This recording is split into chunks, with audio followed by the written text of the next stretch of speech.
ब्रह्मांड ही सब कुछ है। समय, स्पेस और मैटर सब कुछ इसी में समाहित है। हमारी पृथ्वी इस ब्रह्मांड में चट्टान का घूमता हुआ एक कण भर है, जो हमारी मिल्की वे गैलेक्सी में मौजूद 200 अरब तारों में से एक का चक्कर काट रही है। ये विशाल संरचना 90 अरब प्रकाश वर्ष की दूरी में फैले आकाश गंगाओं के सागर में सिर्फ एक बूंद के समान है। ये हमारा घर है, हमारी पृथ्वी, सुख सुविधाओं से भरपूर एक आरामदायक ग्रह। एक बार रोजमर्रा के कामों को छोड़ आसमान को देखिए, क्या दिखाई देता है।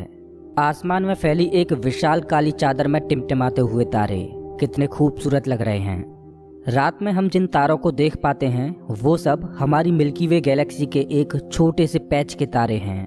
हमारी गैलेक्सी में हम यहाँ रहते हैं और रात के समय में हमें सिर्फ इस छोटी सी जगह के तारे दिखाई देते हैं। कितनी विशाल है हमारी गैलेक्सी, लेकिन क्या ब्रह्मांड के सापेक्ष में हमारी गैलेक्सी का कोई अस्तित्व है?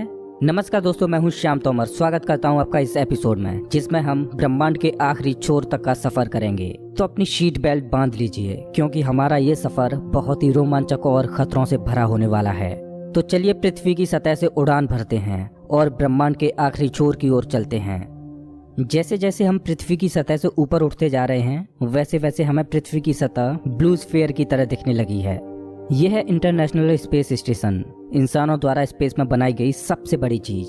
ये 27,580 किलोमीटर प्रति घंटे की रफ्तार से पृथ्वी के चक्कर काट रहा है, जो कि पृथ्वी की सतह से लगभग 400 किलोमीटर ऊपर है। और ये 24 घंटे में लगभग 16 बार पृथ्वी के चारों ओर घूम जाता है। जैसे ही हम इंटरनेशनल स्पेस स्टेशन से और ऊपर जाते हैं, तो हमें इंसानों द्वारा बनाई गई कुछ और चीजें दिखाई देती हैं। सैटेलाइट्स। अंतरिक्ष में इंसानों द्वारा भेजी गई हजारों सैटेलाइट्स पृथ्वी का चक्कर काट रही हैं। सैटेलाइट्स का अंतरिक्ष में एक जाल सा बिछा हुआ है। चलिए और ऊपर चलते हैं। इतने ऊपर से पृथ्वी का नजारा तो देखिए, कितना खूबसूरत लग रहा है हमारा ये नीला ग्रह। हम पहुंच चुके हैं चांद के पास। हमसे पहले यहाँ पर 12 एस्ट्रोनॉट्स आ चुके हैं, जिनमें नील आर्मस्ट्रांग पहले व्यक्ति थे जो इसकी सतह पर उतरे थे, और उनके पैरों के निशान आज भी चांद की सतह पर देखे जा सकते हैं। चांद पर कोई वायुमंडल नहीं है, इस वजह से ये निशान सदियों तक ऐसे ही बने रहेंगे। हम अभी अपने घर से लगभग 4 लाख किलोमीटर दूर हैं और चंद्रमा से हमारा ग्रह कुछ इस तरह का दिखाई देता है। ऐसा लग रहा है जैसे अंतरिक्ष में एक ब्लू मार्बल रखी हो। चांद की सतह एक बैटल फील्ड की तरह लग रही है, जिसने पिछले अरबों सालों से कॉमेट्स और एस्ट्रॉइड्स की मार को झेला है। चांद का कोई वायुमंडल नहीं है जो कि कॉमेट्स या एस्ट्रॉइड्स को स्पेस में ही जला दे। सौभाग्य से हमारी पृथ्वी का वायुमंडल है जो हमें स्पेस से आने वाले खतरों से बचाता है। चलिए अंतरिक्ष में एक लंबी छलांग लगाते हैं। ये है हमारे सौर मंडल का सबसे चमकीला ग्रह वीनस। इसको पृथ्वी की छोटी बहन बोला जाता है, क्योंकि ये पृथ्वी की ही तरह रॉकी प्लैनेट है, जिसकी ग्रेविटी लगभग पृथ्वी के ही समान है। लेकिन ये ग्रह एक नर्क की तरह है, क्योंकि इस पर होती है भयंकर बारिश, पानी की नहीं बल्कि एसिड की। इसके एटमॉस्फेयर में जो बादल दिखाई दे रहे हैं वो सल्फ्यूरिक एसिड के हैं। हमारे सौरमंडल में सिर्फ वीनस ही एकमात्र ऐसा ग्रह है जिस पर सबसे ज्यादा ग्रीन हाउस इफेक्ट होता है। सूर्य की गर्मी इस पर आती तो है, लेकिन वापस नहीं जा पाती, जिस वजह से हीट इसके एटमॉस्फेयर के अंदर ट्रैप होकर रह जाती है। यही कारण है कि शुक्र ग्रह हमारे सौरमंडल का सबसे गर्म ग्रह है, जिसका तापमान 465 डिग्री सेल्सियस है।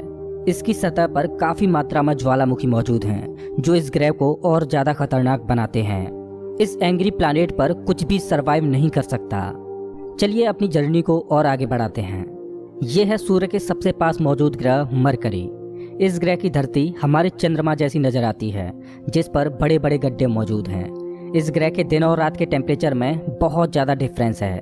रात के समय में इसका तापमान -170 डिग्री सेल्सियस पहुंच जाता है, तो दिन के समय में 400 डिग्री सेल्सियस को भी पार कर जाता है। चलिए आगे बढ़ते हैं। यह है हमारा भगवान। यही है जो अपनी ऊर्जा से पृथ्वी पर जीवन को चला रहा है। अगर ये ना होता तो हम ना होते। पृथ्वी से लगभग 150 मिलियन किलोमीटर दूर मौजूद ये तारा इतना बड़ा है कि इसमें लाखों पृथ्वियां समा जाएं। सूर्य इतना भारी है कि इसकी ग्रेविटी पूरे सोलर सिस्टम को कंट्रोल कर रही है। इससे निकलने वाली लपटें इतनी बड़ी होती हैं कि सूर्य की सतह से हजारों किलोमीटर ऊपर तक चली जाती हैं। चलिए अपनी यात्रा को आगे बढ़ाते हैं। यह है पृथ्वी का सबसे नजदीकी ग्रह मंगल। इसकी धरती लाल है, इस वजह से इसे लाल ग्रह भी बोला जाता है। वैज्ञानिक मंगल ग्रह के बारे में जानने के लिए बड़े ही उत्सुक हैं, क्योंकि वैज्ञानिक कहीं ना कहीं ये अनुमान लगाते हैं कि मंगल ग्रह हमारा पास्ट है। वैज्ञानिक मानते हैं कि अतीत में मंगल की धरती पर जीवन फला फूला होगा। मंगल की धरती पर भी सागर मौजूद थे, नदियां मौजूद थीं, इसका खुद का एक एटमॉस्फेयर था। लेकिन आज ये ग्रह वीरान और बंजर पड़ा है। आज वैज्ञानिक इस ग्रह पर सूक्ष्म रूप में ही सही बैक्टीरिया के रूप में जीवन खोजने में जुटे हैं और वैज्ञानिक इस ग्रह पर भविष्य में बस्तियां बसाने की सोच रहे हैं। अगर हम मंगल पर आए हैं तो हम इसे कैसे मिस कर सकते हैं। यह है ओलंपस मॉन्स, एक प्राचीन ज्वालामुखी। मंगल की धरती पर ज्वालामुखी से बना ये पहाड़ पृथ्वी की सबसे ऊंची चोटी माउंट एवरेस्ट से भी लगभग 3 गुना ऊंचा है और ये हमारे सोलर सिस्टम की सबसे ऊंची चोटी है। अगर मंगल की धरती से हम अपने ग्रह पृथ्वी को देखें तो ये कुछ इस तरह की दिखाई देती है। अब आगे की यात्रा थोड़ी सी डरावनी होने वाली है, क्योंकि अब हम एस्ट्रॉयड बेल्ट में प्रवेश कर रहे हैं, जो कि मंगल और बृहस्पति ग्रह के बीच मौजूद है। इसमें मौजूद हैं बड़ी बड़ी और विशालकाय चट्टानें, जो कि सूर्य के चारों ओर घूम रही हैं। इस एस्ट्रॉयड बेल्ट में इतनी बड़ी बड़ी चट्टानें मौजूद हैं कि अगर ये सब आपस में मर्ज हो जाएं, तो इनसे एक बड़े ग्रह का निर्माण हो सकता है। इस बेल्ट में इतने बड़े बड़े एस्ट्रॉयड्स मौजूद हैं कि इन पर एक बड़ा शहर बसाया जा सके। जैसा कि हम जानते हैं कि 4.5 बिलियन साल पहले हमारे सौर मंडल में ग्रह बने, लेकिन एस्ट्रॉयड बेल्ट में मौजूद ये मलबा जैसा का तैसा रह गया। एस्ट्रॉयड बेल्ट में मौजूद मलबा एक प्लैनेट बन सकता था, लेकिन एक बड़ी शक्ति ने इस मलबे को प्लैनेट नहीं बनने दिया, और वो शक्ति थी जुपिटर। जुपिटर की हाई ग्रेविटी ने एस्ट्रॉयड बेल्ट के एस्ट्रॉयड्स को प्लैनेट नहीं बनने दिया। जुपिटर हमारे सोलर सिस्टम का सबसे बड़ा प्लैनेट है और इसके ढेर सारे चंद्रमा हैं। ये इतना बड़ा है कि हमारे सोलर सिस्टम के अन्य सभी प्लैनेट्स को मिलाकर भी इतना बड़ा ग्रह नहीं बनाया जा सकता। ये है जुपिटर का ग्रेट रेड स्पॉट। ये लाल धब्बा जुपिटर की सतह पर सदियों से चला आ रहा है। ये एक विशाल तूफान है। ये रेड स्पॉट इतना बड़ा है कि इसमें 3 पृथ्वियां आ जाएं। जुपिटर एक गैसीय प्लैनेट है, इस वजह से इसकी सतह पृथ्वी की तरह ठोस नहीं है। अगर आप जुपिटर की सतह पर उतरे तो आप इसकी सतह पर खड़े नहीं हो सकते, बल्कि सीधे इसके अंदर चले जाओगे। जुपिटर जितना वायलेंट और विनाशकारी है, वहीं इसके चंद्रमा जीवन के पनपने के लिए आइडियल साबित होते हैं। जुपिटर के दर्जनों चंद्रमाओं में से एक है यूरोपा, जो कि पूरी तरह बर्फ की मोटी चादर से ढका हुआ है। वैज्ञानिक मानते हैं कि यूरोपा की सतह पर जमी हुई बर्फ के नीचे पानी तरल रूप में मौजूद है। इस पर पानी का तरल रूप में होना जीवन के होने की संभावनाओं को बढ़ा देता है। हमारे सोलर सिस्टम में बृहस्पति ग्रह के चंद्रमा यूरोपा पर वैज्ञानिक जीवन होने की प्रबल संभावनाएं जताते हैं। हमारा अगला पड़ाव है हमारे सौर मंडल का सबसे खूबसूरत प्लैनेट सैटर्न। शनि ग्रह के छल्ले इसकी सुंदरता में 4 चांद लगाते हैं, जो कि इसकी सतह से लाखों किलोमीटर ऊपर तक फैले हैं। शनि ग्रह को अपने सोलर सिस्टम का ताज माना जाता है। ये है शनि ग्रह का एक चंद्रमा टाइटन। इसका खुद का एक एटमॉस्फेयर है, इस पर हवा है, बारिश होती है, यहाँ तक कि इस पर ऋतुएं भी बदलती हैं। इस पर नदियाँ और सागर मौजूद हैं। ये चंद्रमा देखने में लगभग पृथ्वी की ही तरह है, लेकिन इस पर जो नदियाँ और सागर हैं वो पानी के नहीं बल्कि लिक्विड नेचुरल गैस के हैं। अगर हम किसी भी तरह इस नेचुरल गैस को पृथ्वी पर ला पाएं तो ये इतनी ज़्यादा है कि हजारों सालों तक ये हमारे शहरों को रोशन कर सकती है। वैज्ञानिक अनुमान लगाते हैं कि अरबों साल बाद जब सूर्य गर्माने लगेगा और एक रेड जाइंट बन जाएगा, तब टाइटन हैबिटेबल जोन में होगा। उस समय टाइटन पर पृथ्वी जैसी परिस्थितियां मौजूद होंगी। इस वजह से वैज्ञानिक टाइटन को भविष्य की पृथ्वी मानते हैं। अभी हम अपने घर से इतने दूर आ चुके हैं कि यहाँ से हमारी पृथ्वी एक डॉट की तरह दिखाई देती है। अब जैसे जैसे हम अंतरिक्ष की गहराई में और आगे बढ़ते जाएंगे, वैसे वैसे पृथ्वी हमारी आंखों से ओझल होती जाएगी। हमारा अगला पड़ाव है यूरेनस। प्राचीन समय में यूरेनस और नेपच्यून के बारे में कोई भी जानकारी नहीं थी, जब तक कि टेलीस्कोप का आविष्कार नहीं हुआ। हमारी सौर व्यवस्था का सबसे आखिरी प्लैनेट है नेपच्यून। हमारा सोलर सिस्टम बहुत बहुत बड़ा है, लेकिन नेपच्यून के बाद भी हमारा सोलर सिस्टम खत्म नहीं हो जाता।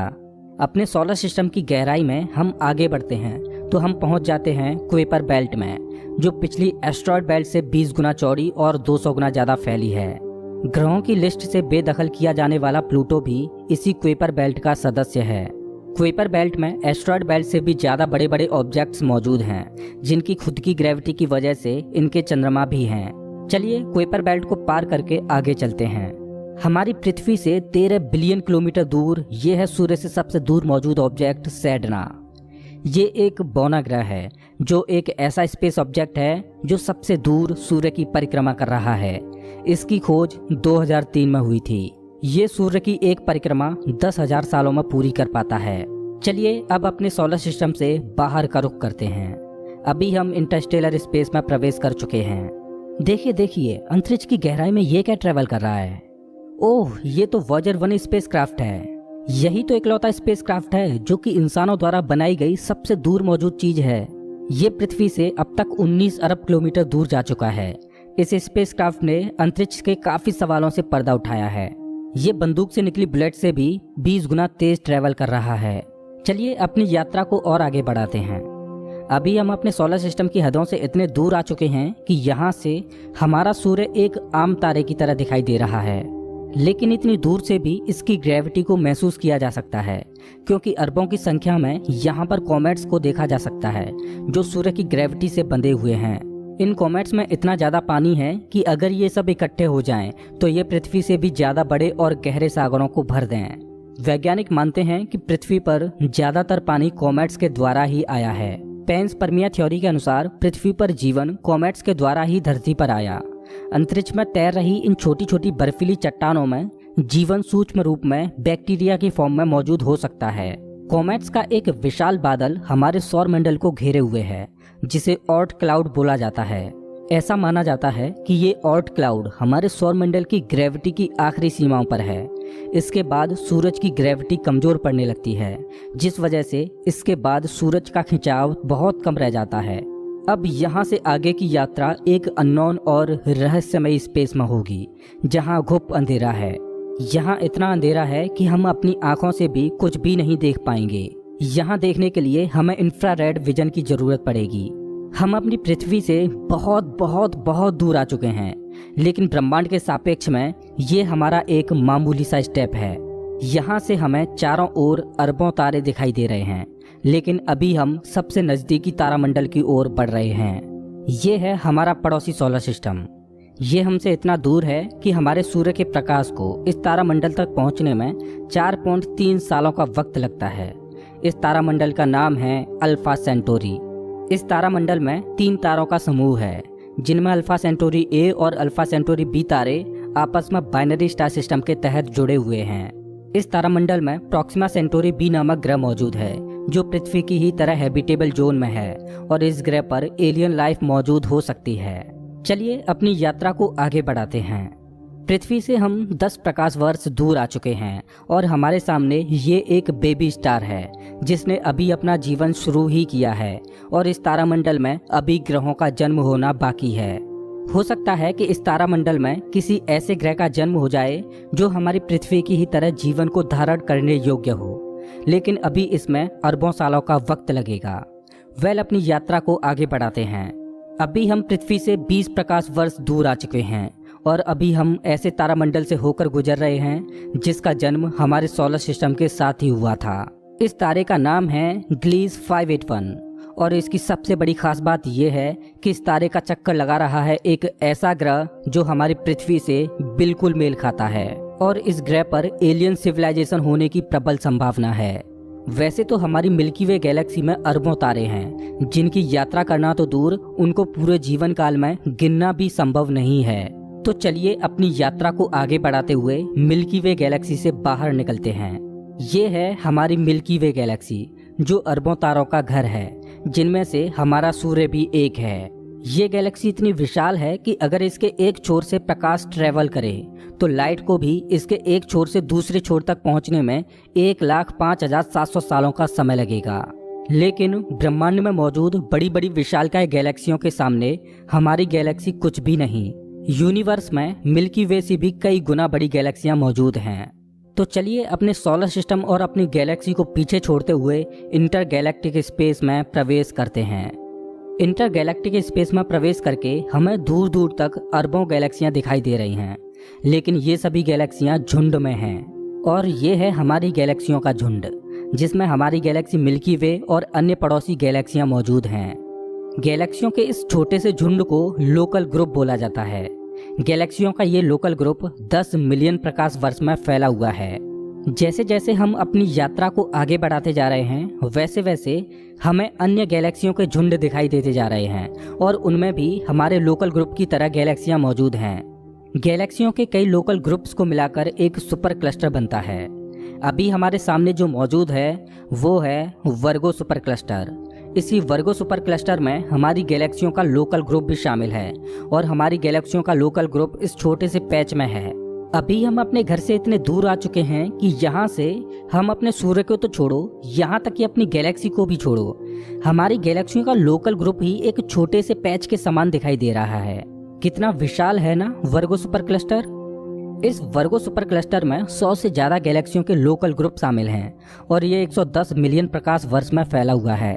चलिए अपनी यात्रा को और आगे बढ़ाते हैं।